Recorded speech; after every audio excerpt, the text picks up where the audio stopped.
Rock and roll Chicago. Rock and roll Chicago, my hometown. Well, I was born in the city, gonna rock the city, Chicago. Chicago rock and rollers are the best here around. Hey, this is Paul Martin And Ray the Roadie. for the Rock and Roll Chicago podcast. What's up, Ray? Nothing. Nothing? Why? I'm just wondering. What's up with you? I got a new book. Did you? Yeah. I got a new book too. Did you? I did. I got a CD too. Awesome. Yeah. You got a new dog, didn't you? I did get a new dog. Yeah. Shout out to AJ. Hey, Jay. AJ. Yeah, we my wife and I are both history nuts. So we named him after Andrew Jackson. Oh, very good. I was thinking Persinski. Oh, it was actually Brzezinski. Is my favorite, my wife's favorite White Sox player from the past. So does... I was going to name him Paulie, but we've already got one of those in the house. Yeah, you'd have to come running every time you heard, Yeah. Paulie. I do. Paulie, quit shitting in the kitchen. It's not me. Yeah, believe me. No. That's right. Well, that's cool. That's cool. We'll have to, I'm sure since he's named after a baseball player, he's probably chases his ball then and retrieves it. And Oh, yeah. Yes, he does. cool. Very cool. So what's on tap for today there? Well, we've got we're talking to rock promoter or show promoter, I should say, author, and an all around good guy, Bud Monaco. Buddy Monaco. That's right. But if you're a Southside musician, then you know Bud Monaco. That's right, for sure. Yes, Been around a long time with SoPro.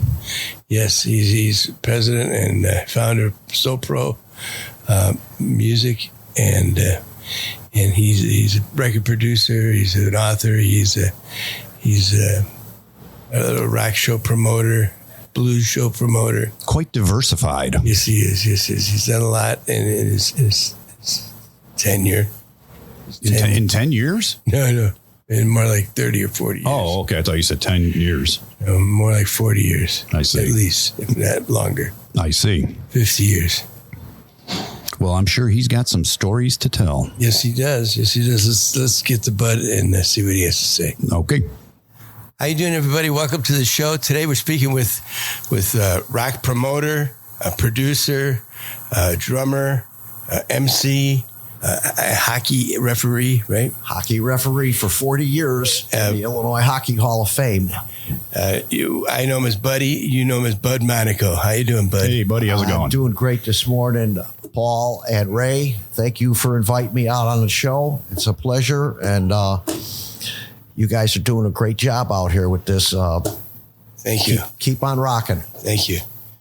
Well, I know you've got a show that you've got coming up at the Beverly Arts Center on April 16th, and we'll get to that. But let's start out a little bit of history of Bud Monaco, and find out how you got started in the business and how things came to fruition now. Okay, back in the mid-'60s or so, I started playing the drums. And me and a couple neighborhood guys formed a band. We were called the Fascinations. We played 2 or 3 gigs at some small auditoriums in grammar schools. And eventually I got drafted into the Army in 69. When I got out in 71, I started going to Southwest College, which is now Kennedy College. Or I'm sorry, it's now Daly College. And I met with some veterans and some other college guys that were looking to start a hockey team. So I had experience with hockey and organization as I was a sergeant in the Army, and these guys didn't have no control of nothing. I took over the meeting, created a hockey club, and we started originally practicing at Rainbow Ice Arena up on the north side, Lawrence and Clark. And while we were there, I met up with a guy that was managing that ice rink, the Rainbow Ice Arena. And I had played hockey against him back in the 60s when I played in the juvenile league there while I was in high school. And he suggested that to raise some money for the hockey team for jerseys and ice time, that I should maybe do some kind of a concert with a live band and collect money at the door. And I said, sounds like a good idea. I'll look into that and see if I can locate a place to do this show sometime, in the near future. And he says, no, he says, I don't want you to look for a place. He said, I have a place right here. And I says, you mean like out on the ice? And he says, no, right in here in Aaron Russo's kinetic playground. And it turns out that whole building that housed the ice arena was housed the original Rainbow Ballroom from back in the 20s and 30s. And Aaron Russo had started doing concerts in there in the late 60s. Had Led Zeppelin and a Winter Brothers band and a host of other bands until he quickly outgrew that room and took over the Aragon Ballroom and left that room with the stage and all the lights intact. So I meet up with Tony Wilson and Eddie Davis, who were going to Southwest College with me, and were friends with my younger sister. These guys were a little younger than me, and they had this band that was pretty popular around Marquette Park and 69th Street and the old Lithuanian neighborhood, 67th and Western. I hired them. We brought a small PA system in. We went in there. We wound up having about 1,500 people show up at that show that night. We called it the Rock and Roll Ice Skating Party. And it was so successful financially and performance-wise that my partner, Red Rose, and I decided that this was what we were going to do for the rest of our lives. And here we are about 50 years later, and that's exactly what we did. I proceeded to work with local bands and promoting shows at VFW halls and local high school auditoriums. And eventually we started doing shows at the Countryside Civic Center, which we were drawing up to 1,000 to 1,500 people. We worked with some of the great bands of the era, the Hounds, Stevie Starlight, the Jet Band, Gene Strenz and Carl Sears, killer rock and roll band with vocalist Richie Hasdra. Now, back in them days, you had the North Side and the South Side. Well, we really had the South Side going, and there was no big concert venue. The only venues that were going was the Aragon, and they started doing shows at the Chicago International Amphitheater.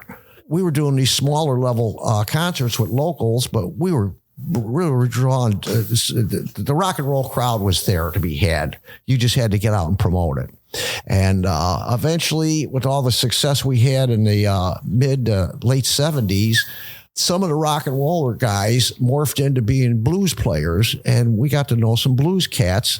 And my first blues show was at Joliet College with the famous Lefty Diz, the iconic elder statesman of Chicago blues, and along with the great harmonica player Siegel Swall, Corky Siegel, was the opened up for Lefty Diz. Right. And from that day on, we continued to do blues, and along with who became one of my closest brothers and friends, Jody Noah, we started doing the Thanksgiving blues reviews, which was, we brought in a dozen blues players, and we did a stage show similar that I designed it after a Cab Calloway show from the 20s and 30s, where there would be a core band and then individual vocalists and saxophone players, etc., like Ruth Brown and the greats from those days, Josephine Baker. They would show up and come out and do their own performance and do a segment. And throughout that show, eventually, Cab Calloway would stroll out on the stage with that big, long white suit and a long chain and a big red hat, and doing his Minnie the Mooch song, Heidi, Heidi, Heidi, Ho. And back in the day, this was monster stuff in the East Coast, and it morphed into the Midwest. I guess it would have went to California. I don't know the history of it all on that, but it was big time. And that's how I designed this show. So I have a core band with 2-3 guitar players, drum, bass, keyboards, and I bring in a harmonica player, which was Jody Noah originally, along with Bill McFarland and Chicago Horns, and other special guests like Lefty Diz and Casey Jones and Lonnie Brooks, all famous, iconic blues players. Unfortunately, all passed away now. Right. Although the Chicago Horns are all still intact, but they're getting up there in years, just like myself and like my friend Paul Martin over here. Yes. Yes, indeed. Paul and I have been through some trying times with our own medical history, but we're still alive and rocking. Yes, we are. Yes, we are. Thank goodness. So anyways, through the years, we promoted 37 annual Thanksgiving blues reviews featuring the royalty of Chicago blues. And I handed Paul a list of some of the great players that perform with us, which are too many to mention right at this point. Maybe at a later date we can come back and discuss that. But for 37 years until the COVID hit, and we've been dormant for the past 2 years. And also, alongside that, for 30 years, we did the SoPro Music's Easter Parade blues reviews on every Easter weekend. But back about 10 years ago, we dropped the Easter show and just stuck with our Thanksgiving show. While the COVID was going on, my dear friend and brother, who is actually my brother-in-law, Tommy Biondo, one of the great bass players and musicians and entertainers of Chicago and the Midwest, and actually nationally known when he played with the great theater band on Spirit Records, and most recently with his band, The Wrong Boys. Tommy unexpectedly passed away in a year ago, September, now going on 15 months ago. Yeah, that was a shame. I know. I knew Tommy pretty well. Just heartbreaking out of nowhere. Yeah. We won't get into the specifics, but Tommy's gone. And I know. I was talking to him about doing an interview with us. With the Wrong Boys and him and Goose and Joe Izzo and Rob Martin. Sure. Great band, the Wrong Boys. Right. They were top. That band, if they would have been, now actually, Tommy and Goose, Steve Stasiak, they were together back in the 70s with a band called The Ants, was when I first met Tommy and Steve. Okay. And through the years, they both morphed through another half a dozen different bands or more. And back, let's see, it would be in the maybe late 90s, Goose and Mo Dog, Tommy, they hooked back up and brought in Joe Izzo on vocals and Rob Martin on drums. Rob played with Scraps. Oh, okay. Back in the day. Well, okay. Right. Rob Martin, right. I know Rob Martin. Sure. No relation to Paul Martin, I don't think, right? No. Anyways, they've been performing for 20, 25 years, maybe more, as the Wrong Boys. And they had a great following, and they put on, there's some, outstanding veteran musicians, to say the least. Well, Tommy's passing. I've done numerous benefits and tribute shows for past brothers and sisters, musicians, and that have left us. And I had my hands tied because the COVID had all the restrictions out and there was nothing open to promote it. So as the days and the years went on with the COVID, limited rock clubs in the Chicago area, which used to be one on every block before, that had full stages and sound and lights, are very limited. Well, anyways, looking around trying to find a venue that would hold 200 to 400 people was a challenge. And eventually I hooked up with Dan Jacobson, who is the general manager and operations chief of the Beverly Arts Center. Chicago South Side on 111th and Western. And so your company, SoPro, has been around for many, many years. And you've done since tons of 1971. Tons of shows at different venues. Is this your first time doing something with the Beverly Arts Center? First time at the Beverly Arts Center. Something new for you, right? And I've always wanted to do a show there. I've seen a couple of shows there years ago when I was with your band, Paul, the Dancing Noodles, at their 35th anniversary. And prior to that, with Frank Livingston's Kashmir Band, the tribute to Led Zeppelin, an evening with Led Zeppelin, and also with M&R Rush for the 3 or 4 shows they played there that I emceed shows. And I was like standing on that stage saying, oh man, I really want to do a show in this venue. It's a great little theater. It's a beautiful little theater. It's like a little mini auditorium theater. It holds 390 people, which is kind of limited for the size of the stage. The size of the stage is a full professional theater stage that's 60 wide by 45 or 50 deep, and a full proscenium overhang with multiple curtain drops. Just outstanding. Beautiful venue. So you've linked up with them. This is where your show will be on April 16th. This show will be performed and produced on April 16th, a Saturday, at the Beverly Arts Center, which is 2407 West 111th Street. We are calling the show the Tommy Biondo and Billy King Tribute Memorial Concert Event, featuring SoPro Music's 38th annual Thanksgiving Blues Review Band, with special guests Joey Marabelli and Shannon Freer, vocalist, along with Tony Wilson and Nobody's Business, and Tommy's band, The Wrong Boys.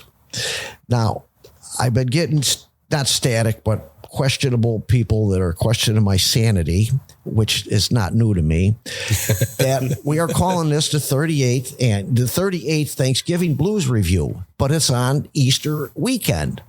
And people are saying, well, is this an Easter show? Well, we stopped doing Easter shows 10 years ago. Right. Okay. And I said, look, we would have done our 38th annual Thanksgiving Blues Review back in 2019 when COVID hit. Okay. Well, for 2 years plus now, we haven't been able to do the show. Sure. So the next show for our Thanksgiving Blues Review will be as 38th. Well, I wanted to do it in November, but the Beverly Arts Center, because of the COVID and also the Bourbon Street Place and numerous other locations, were solidly booked because of all the cancellations the year before from COVID, from September. So they're all booking the bands. They were all already booked. Canceled, Everybody took the next time. So all these places were booked out through January. So I decided, I said, well, okay, let's move out of the winter and get into the spring so that we don't have any weather problems. And I chose that April 16th date. Well, unbeknownst to me at the time, that was the Easter weekend.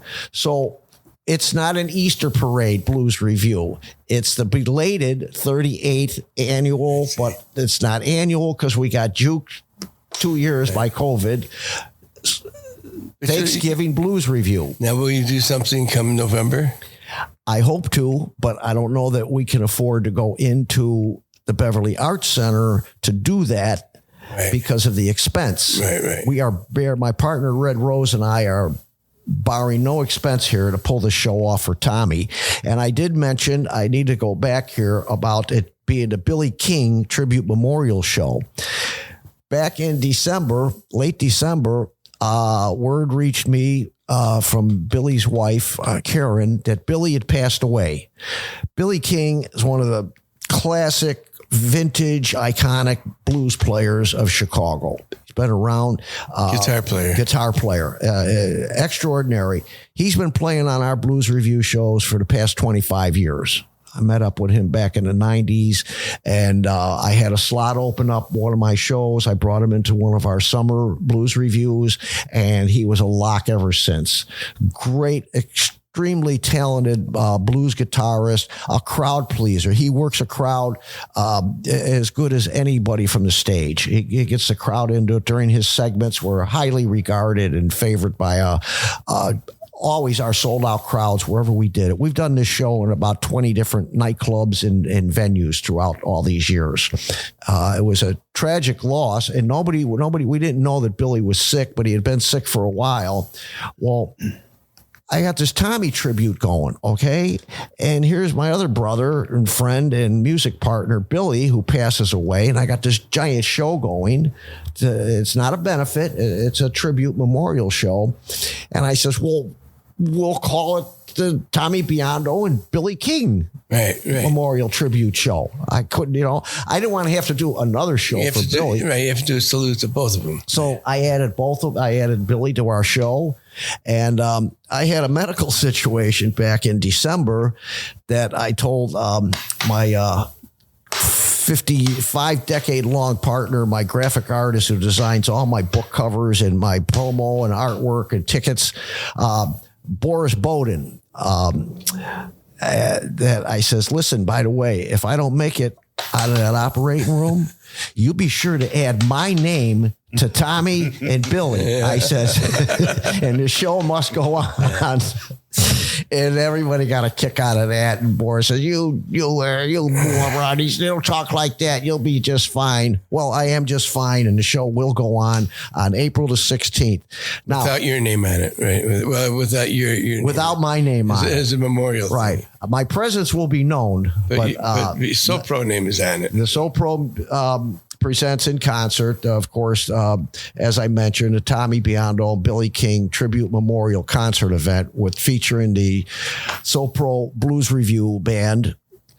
Now, quickly, I can give you a rundown on the performers that are on my Blues Review. I mentioned the other bands, Tony Wilson and Nobody's Business and the Wrong Boys.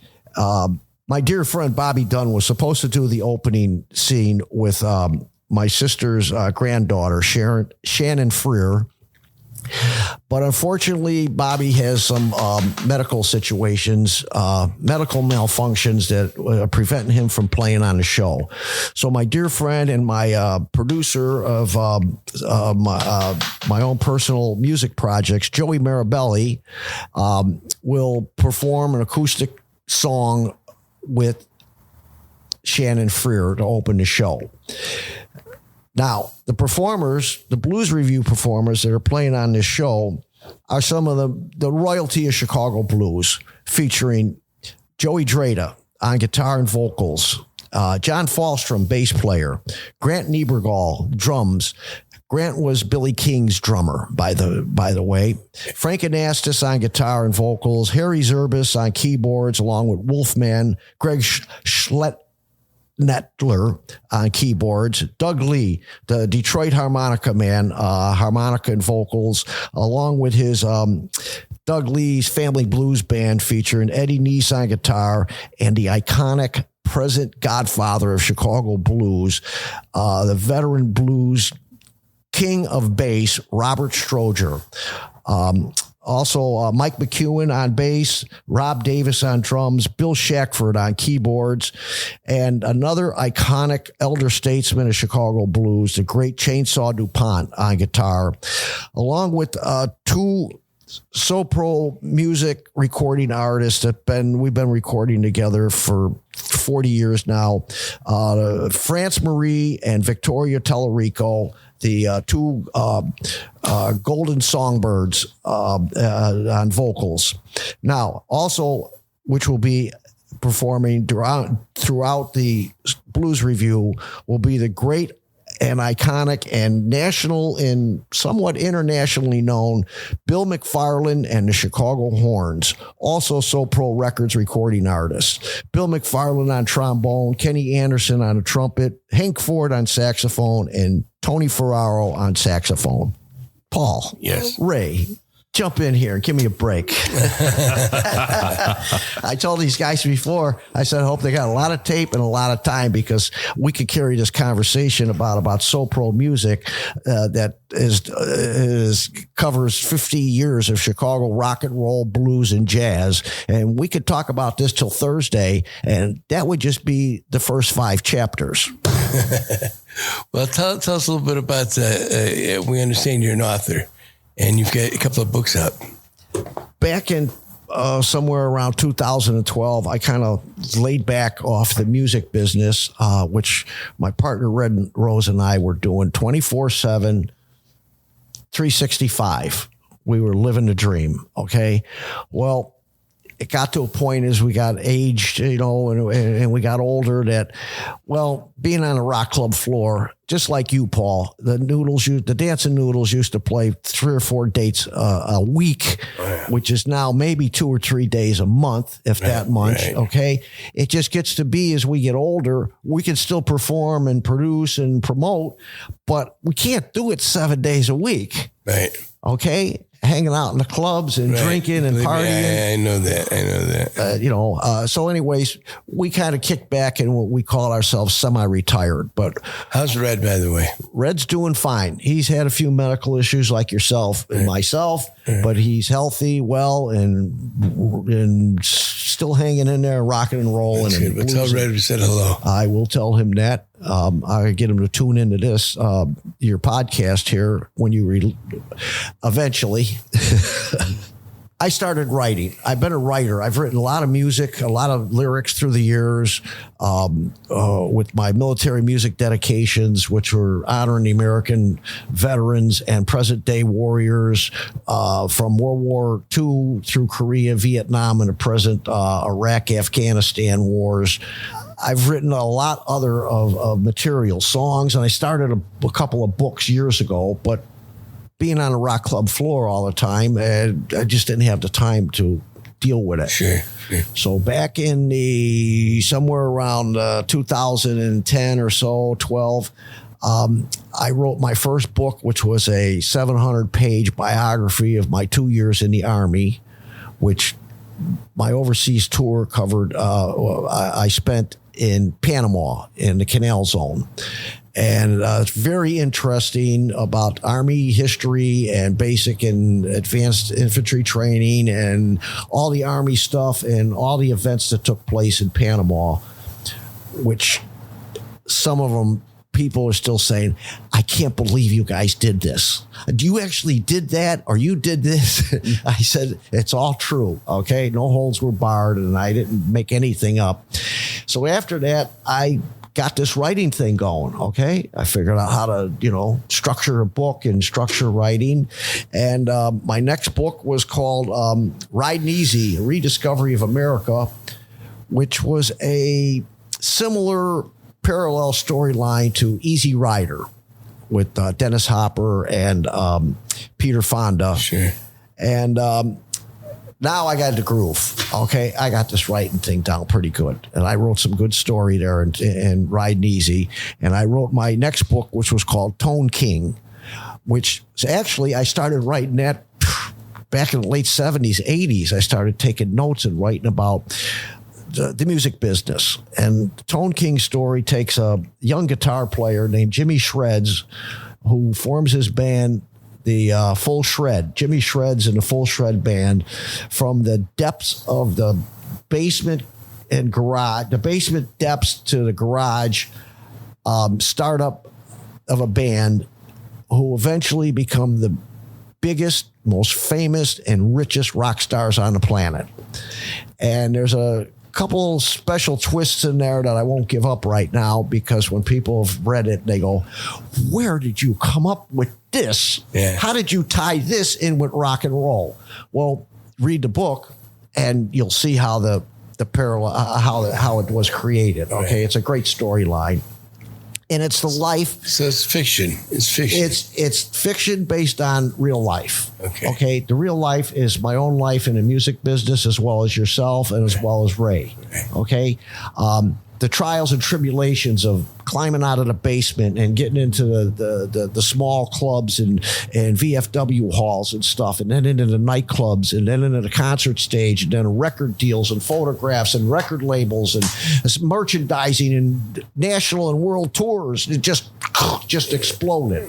You and I, Paul and Ray, through the first half of the book, we pretty much lived that life. Okay. Right. We just never got over the hump and became the most famous and richest rock stars on the planet. Okay.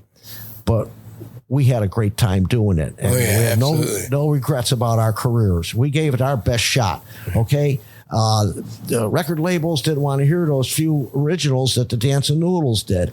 I had musicians and other bands that had great material, like the Jet Band, Gene Strenz and Carl Cera and Richie Hasda, that they wrote, that we were so close to record deals. We were right there. We were out in California in New York with Clive Davis and David Geffen and the monster major cats that were looking at us. But the music business and the publishing business, which I learned in the past 10, 12 years, those owners and publishers and lawyers, not to be crude, but both the music and the book businesses, those guys all come from the same pile of poop. Okay?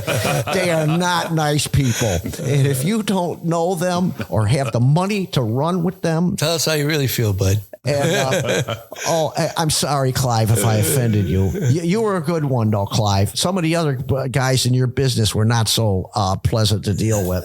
It was just such a runaround. Now, we had limited income, and we'd go in and spend $9,000 at Chicago Recording Company, okay, for instance, to do 3 classic demo songs. But they weren't demos. These were songs that were ready to go, okay? And we'd get in the door and get an interview with one of these big-time record labels, and we'd bring it to them, and they'd play the music. And I remember, these guys are millionaires. They got 20 other acts. You know, they got Van Halen, they got Led Zeppelin, they got Aerosmith. We're just some, you know, a needle in a haystack to them at the time, okay? And they listen to the 3 songs, and they go, oh, well, you know, these sound pretty good, but we need 3 more. And I'm like, where am I going to get another $9,000, to make 3 more? We don't have our own studio. We got to pay for this ourselves. You want to pay for that? We'll do as many songs as you want. If you like this, cut us a deal. Right. Didn't happen. So eventually I got out of that end of the business of trying to get record deals, because we had respect in the clubs, in these, in some of the smaller concert halls, of promoting local music, and we were making a good living at it. So we just stuck with that and played our hand out and got out of the big end of the music business. Without big money, and I'm talking hundreds of thousands, in order to put a band on the road yourself as an independent promoter or band manager and record label, make your own record, master, print, and press the albums, at the time, and promotion. The radio stations, other than WXRT, and what was the station that did the local Chicago rock album? There's the Loop. The Loop, okay? They did that album. Yeah. Other than those 2 stations, none of these other major stations anywhere in the country would give a local band, even if they were doing original music, of course, no covers. Maybe KQX did one too, right? Yeah, KQX did one too. KQX, another one. Very few that would even give it a spin. Right. Okay. And so there was, without the record labels behind you, and it's a well-known fact, there was some big corruptions within the radio stations and the record producers, distributors. Oh, yeah. Okay. Oh, yeah. There was a game being played that the feds came down on that. Yeah. The feds came down on all that 30 years ago with Rico statue and stuff, and put a lot of people in jail for crooked politics and money operations.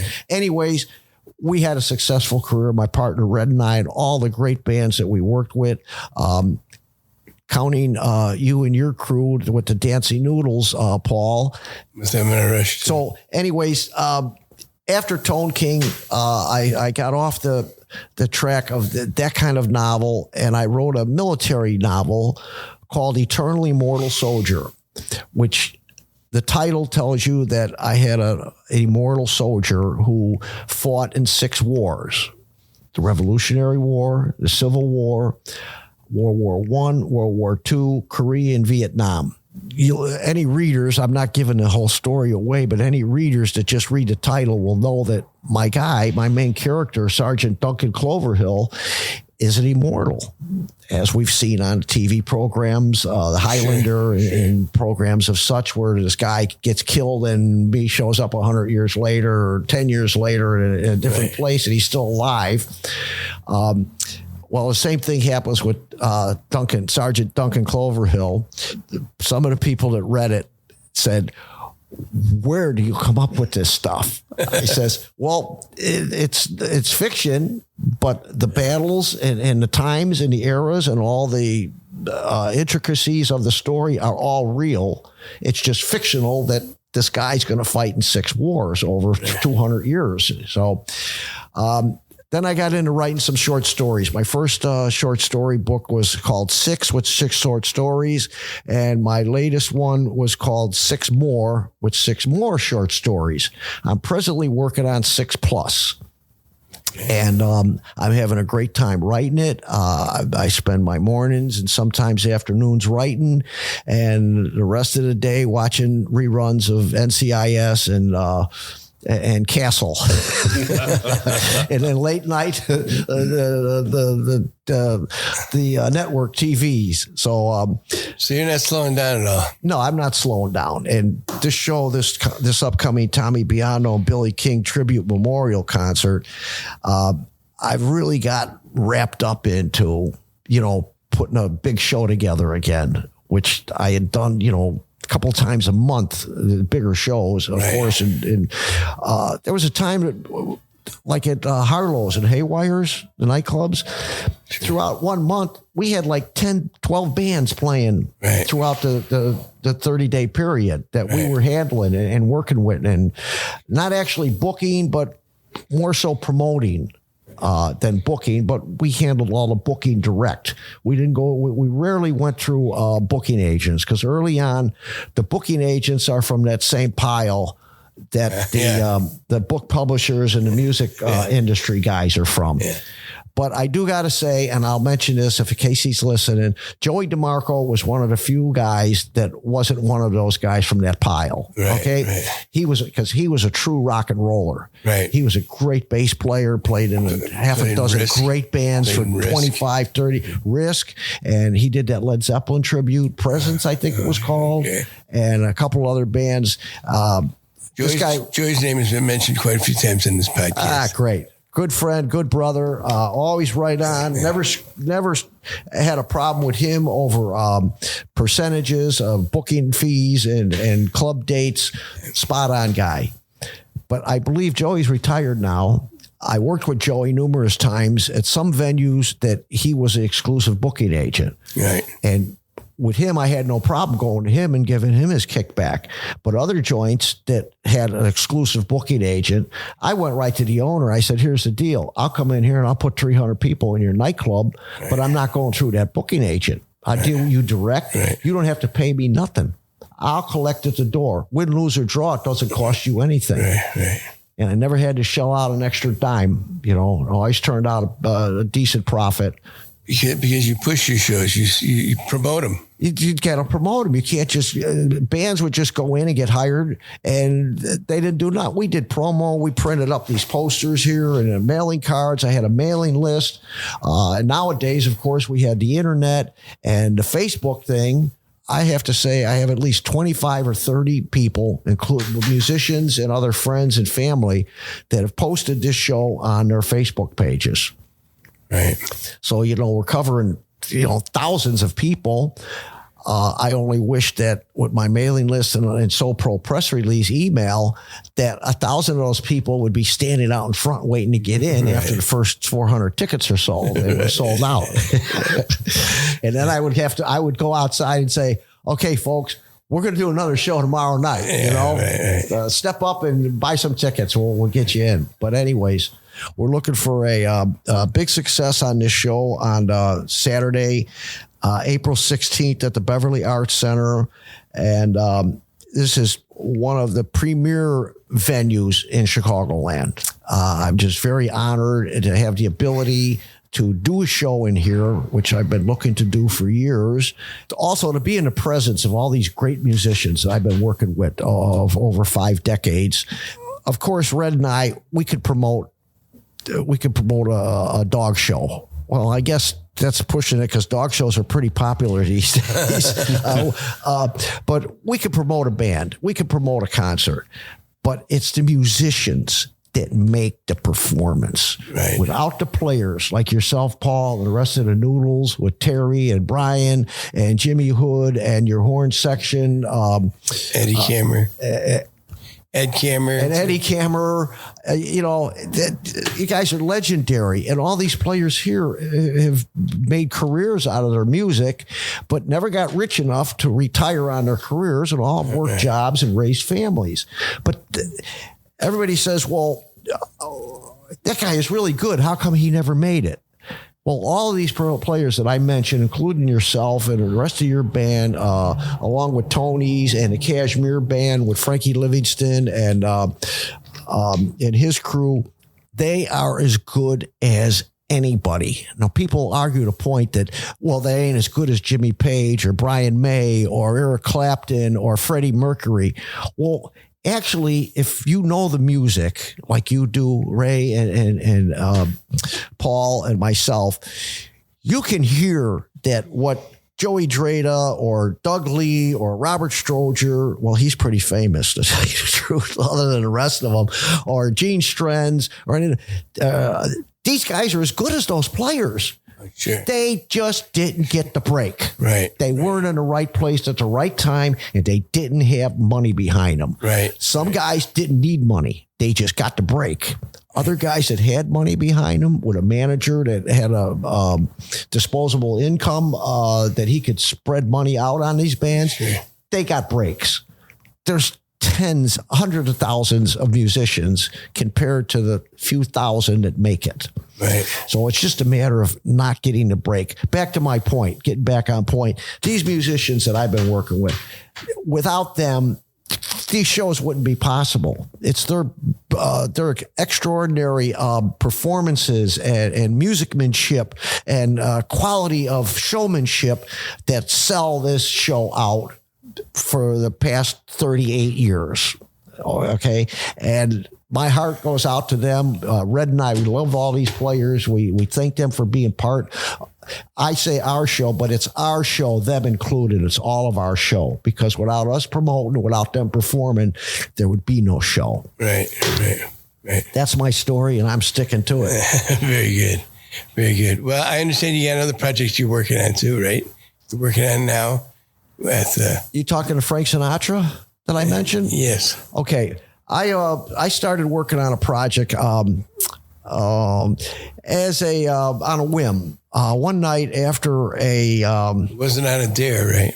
Yeah, literally. It was? After a Enough's Enough show that Joe Jammer opened up for, we were at Chip's Enough's apartment. Okay.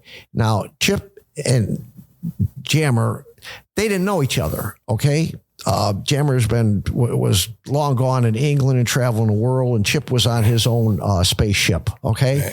Right. Well, I bring these guys together. I didn't bring them together. We wound up together at Chip's after the gig, which I think was wasn't Tommy's place yet. It was a joint before Tommy's place in Blue Island.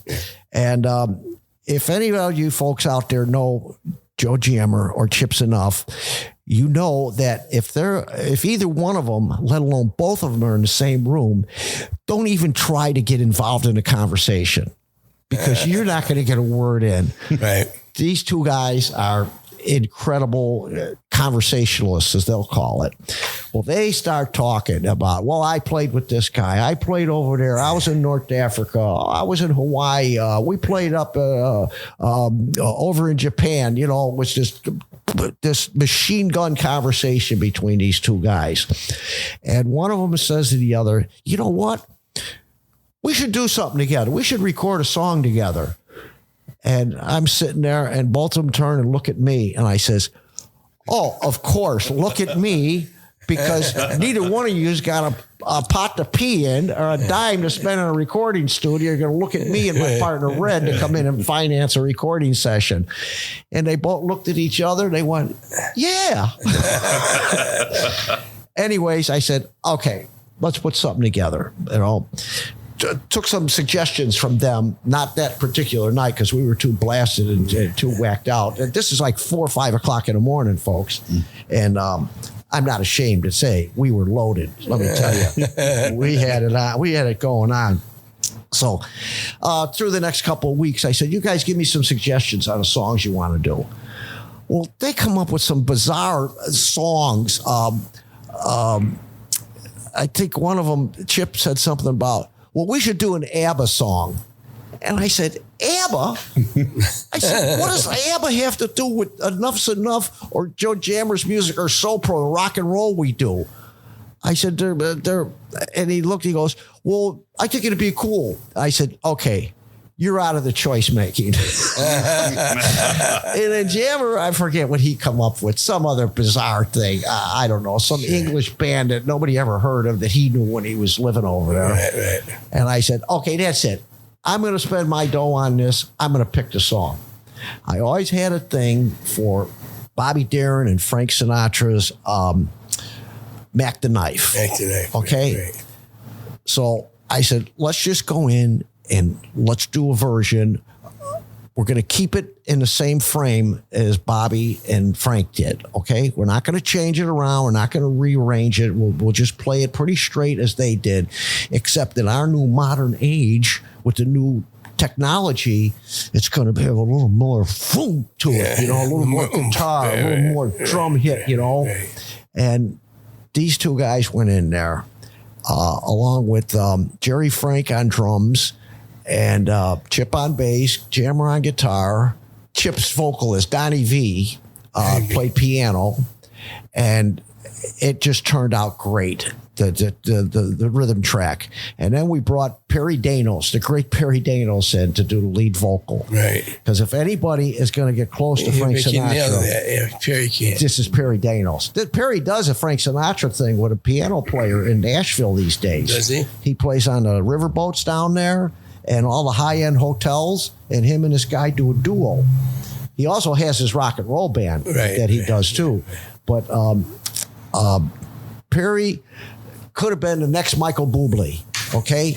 When he moved down to Nashville, he was writing music and performing in a couple of the studios down there. And he met up with this guy record label guy, who heard him sing and heard him do the Frank Sinatra deal with his piano player at some casino or boat or whatever.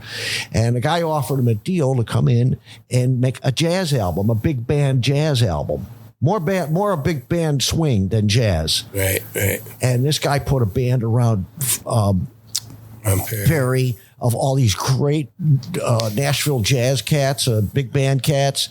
And he did an album. They recorded it. I promoted their first show here in Chicago at the Joint down on Huron and LaSalle.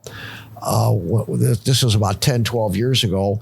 And this guy had Perry playing in Vegas at the casinos and the hotels, and he had him out in New Jersey at the hotels and casinos. Right. And the album was doing good. And if you know Michael Bublé and Harry Connick Jr., this is the style they're doing. And Perry was right there with it. I mean, it was boom. It was the bomb, And then he had them in New Orleans where they have the casinos and the bars. And then out of nowhere, this record guy stopped doing the records and got out of the business. And Perry's big band career was just like gone. And I was like, Perry, what happened here? Yeah. You were on the track. You were headed there, He was going to be opening up for Harry Connick and Bublé, and there are a whole lot of those guys out there that reaching that kind of stardom. Right. There's thousands of them playing casinos and nightclubs and old-time crooners, exactly. Crooners. And he was like, buddy, I don't know. I says, okay, keep doing what you're doing and catch the next train. Oh, the shark, babe, has such teeth, dear, and it shows them pearly whites. Just a jackknife has old Mac hit, babe, and it keeps it. After Mac the Knife was such a great production and performance by and produced by Chips Enough, it was just like boom. Okay, I'm just turning you guys onto this disc now. You listen to this and you'll see what I'm saying. These cats and Jeff Lewis did a masterful job of mixing and engineering at the Star Trek studio, and so after I says, Quite familiar with Jeff's work. oh, I know that. Jeff is quite the engineer and producer. He's not just an engineer and a studio guy, and a great guitarist who is partners with me. Paul Martin here in the great M&R Rush band, along with Marty and the rest of the crew. Anyways, so I said, let's do another song. Let's build this project with late 50s and early 60s. Golden oldies. So I decided, now I'm making a choice. I'm spending my money. I'm going to choose the songs. Okay? Sure, absolutely. And I choose Stagger Lee, Lloyd Price's Stagger Lee. And we knocked out another great performance. Okay. The night was clear and the moon was yellow and the leaves came tumbling down.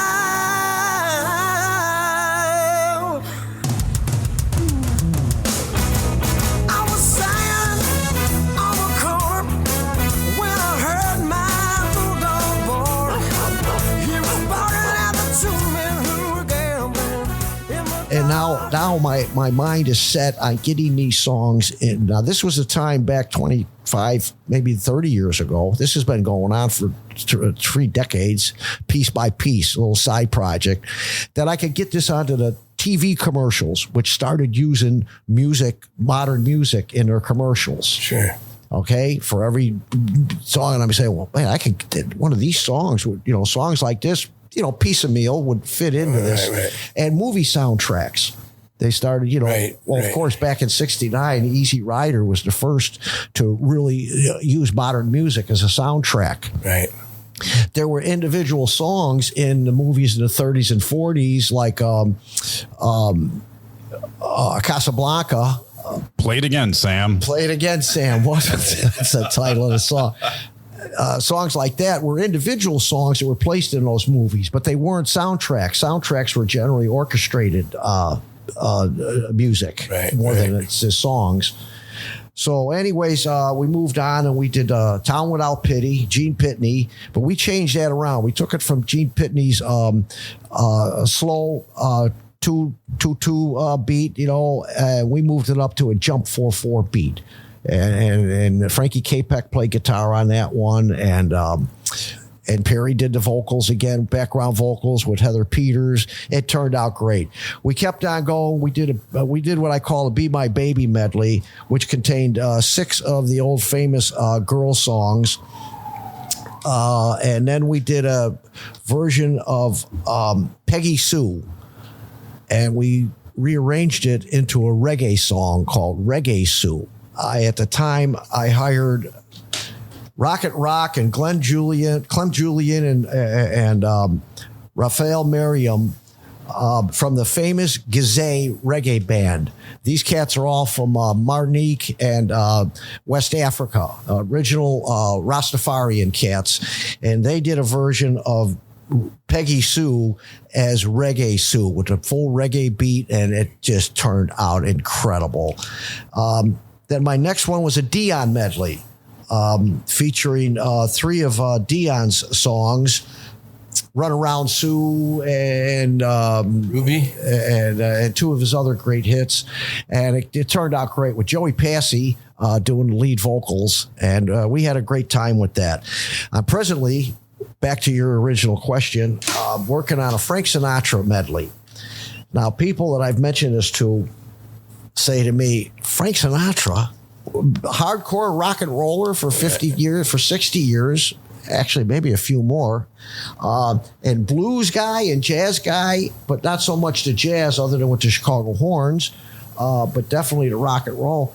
Frank Sinatra, I says, well, they go, where's that coming from? I said, well, what we're doing is we took 6 of Frank Sinatra's cuts, Chicago, Chicago Is, and the theme from New York, New York, and The Way You Look Tonight, and a couple of others.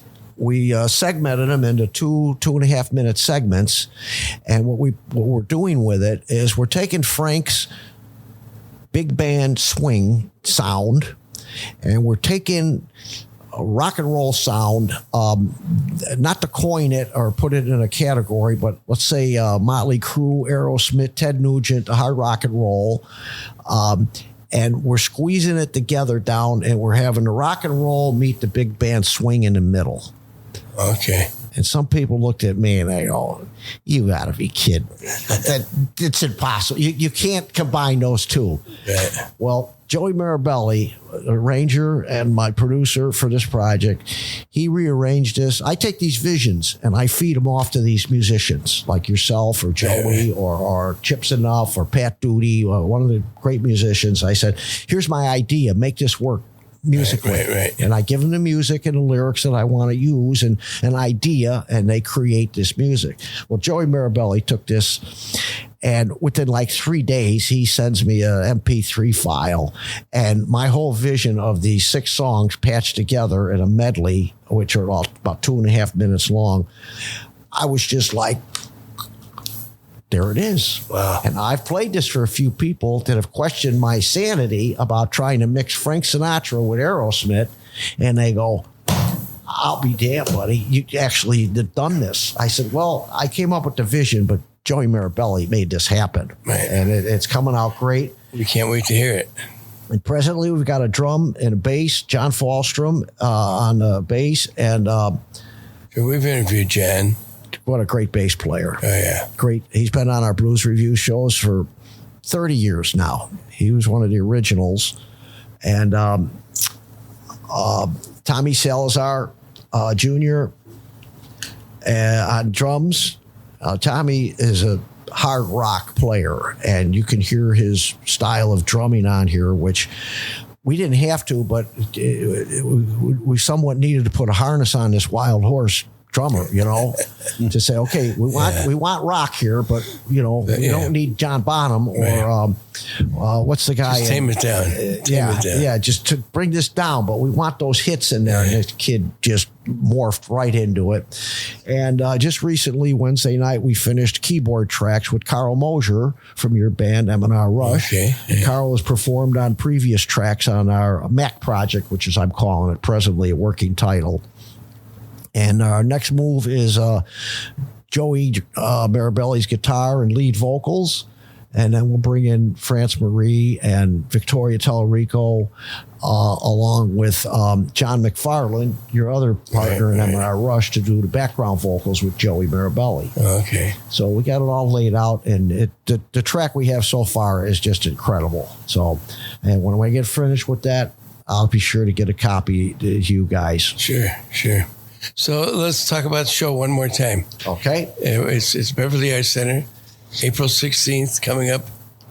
April 16th. That's correct. Saturday night, April 16th. It's a memorial show for Tommy Biando and Billy King. Tribute memorial concert event. Right. Featuring SoPro Music's 38th annual Thanksgiving Blues Review Band. And special guests, Joey Mirabelli with Shannon Freer, Tony Wilson and Nobody's Business. And by the way, Tony Wilson was on my first show at that Kinetic Playground. And we've been partners and brothers and music partners since 1970. I got to say, man, it might have been 72. Okay, in case anybody's out there checking my reality and my figures. And, of course, Tommy's former band, the Wrong Boys, along with the Royalty of Chicago Blues, SoPro Music's Blues Review Band. And showtime is at 5:30. We got an early start, and tickets are available through the Beverly Arts Center website or through SoPro Music's website, which is www.soulpromusic.com.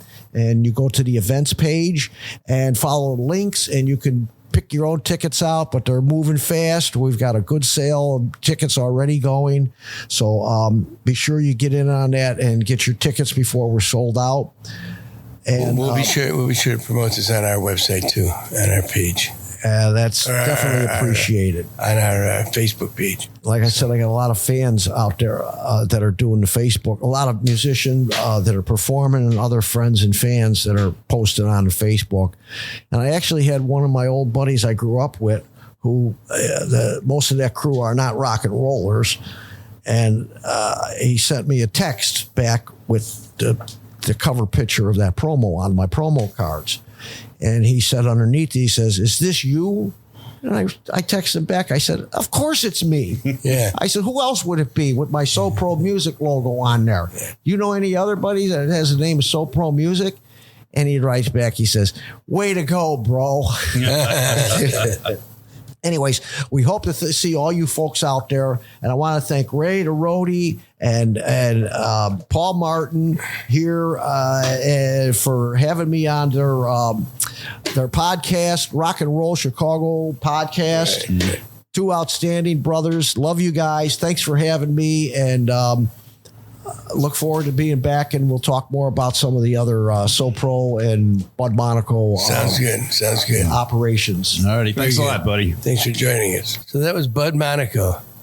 But he's a good guy. Yes, he is, man. He's got some stories. Yes, he does. Started out playing hockey, and it's led to his music career. Yeah, he's kind of from my neck of the woods. He used to hang out in Marquette Park. Yep. Beautiful Chicago, Illinois. Yep. At the Peace Bridge.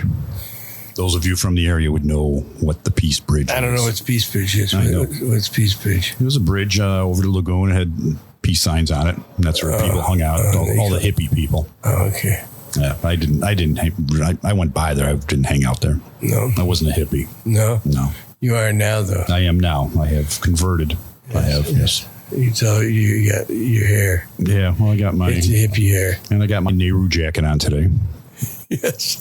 Is that part of being a hippie? Yes, it is. Is it? Yeah, I kind of look like the mamas and the papas. You get your beads. And get my beads. And your tie-dyed shirt. That's right. You look very fashionable. That's right. Or I'm going to a Grateful Dead concert, one of the two. Right. So Buddy has some great stories there. He did. And he's got a show coming up on April 16th at the Beverly Arts Center. The BAC, for those of you in the know, starts at 5:30 sharp. So don't think you're going to get there at 8 o'clock or 9 o'clock, and why it'll 5:30. Yes. SoPro presents the Tommy Biondo and Billy King Tribute Memorial Concert event with SoPro Music's 30th annual Thanksgiving Blues Review Jam. With a plethora of musicians. Yes. That you will enjoy, including the Chicago Horns. Yes. So that's Saturday, April 16th. Be sure and get your tickets. And now you can go to Beverly Arts Center's website and find out more there. Or go to sopromusic.com. They've got a link there to the tickets. Or call the box office at 773-445-3838. That number again. 773-445-3838. Call right now for your tickets for this Tommy Biondo and Billy King Tribute Memorial Concert. Tickets are going fast. It was great talking with Buddy. Yes, it was. And again, we'd like to thank the Illinois Rock and Roll Museum on Route 66 in beautiful downtown Joliet, Illinois, for providing us with this spectacular studio for our podcast. Yes, indeed. It's always fun to come down here, and it's moving along quite splendidly.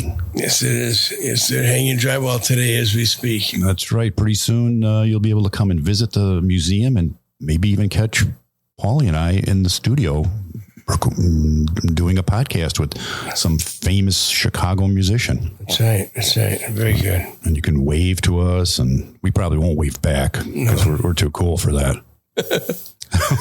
I'll wave. Well, yeah, okay. Alrighty then. Thanks for listening, everybody. Send him a wave file. Oh, you're what? You got to get those. You got to figure them buttons out. I'm going to make little stickers for you to put on those buttons so you know what special effect is what. Yes. I keep hitting the wrong one. You do. So, alrighty, we'll see everybody. Well, we won't really see you, but we'll talk to you next week. Thanks for listening. The Rock and Roll Chicago podcast does not own the rights to any of the music that's played on this podcast. The music is used to promote the band or musicians that are interviewed. Rock and Roll Chicago.